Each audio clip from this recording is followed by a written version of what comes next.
ચણિયાચોળીની ખરીદીમાં બહેનોનો ઝઘડો જોઈ લીધો આજે તમે. સન્ડે તો રજા હતી એટલે અમે લોકોએ ડિસાઈડ કર્યું હતું કે અમે લોકો શોપિંગ માટે જઈશું. અને આજે મારે રામપ્યારીને લઈને જવાનું હતું તો એને સારું લાગે ને એટલે પહેલા એને ખવડાવી દીધું. પછી હું મારી ફ્રેન્ડ નીકળી ગયા. અમે લોકોએ નક્કી કર્યું હતું કે અમે સૌથી પહેલાં મળશું ટંકશાળ. અને ભાઈ ટંકશાળમાં જુઓ તમે, માણસો આમ એક્ટિવાથી કૂદીને જાય, હાલવાની જગ્યાની એટલી ભીડ. પછી ફાઇનલી અમને લોકોને એક્ટિવા પાર્ક કરવા મળી ગયું હતું. અને આટલી ભીડ અને ટીટ હોર્નના લીધે તો મને માથું દુખ્યું. મેં તો પહેલાં ચા પીવી પડશે, ભાઈ નહીં મજા આવે. ચા પી લીધી પછી હવે અમારું કામ સ્ટાર્ટ થઈ ગયું શોપિંગનું. ભાઈ જે જ્વેલરી હતી મારે કંઈ જ ખરીદી નથી કરવાની, મને મમ્મીએ કીધું હતું. છતાં પણ મેં જે ખરીદી કરી છે વાત ના પૂછો.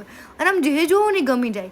અને અમે લોકો 7 લોકો ગયા હતા એટલે બધું હોલસેલના ભાવે ખરીદી થતી હતી. અને તમે જોજો બધું ટ્રાય કરીને જોતી હતી હું. અને અમારું આમ ખરીદીનું બોક્સ જુઓ તમે, ભરીને ખરીદી કરી છે. ખરીદીની સાથે સાથે ઘરે જઈને મારે મમ્મીનું ભરીને સાંભળવું પણ પડશે. એમાં તમને પણ સંભળાઈશ.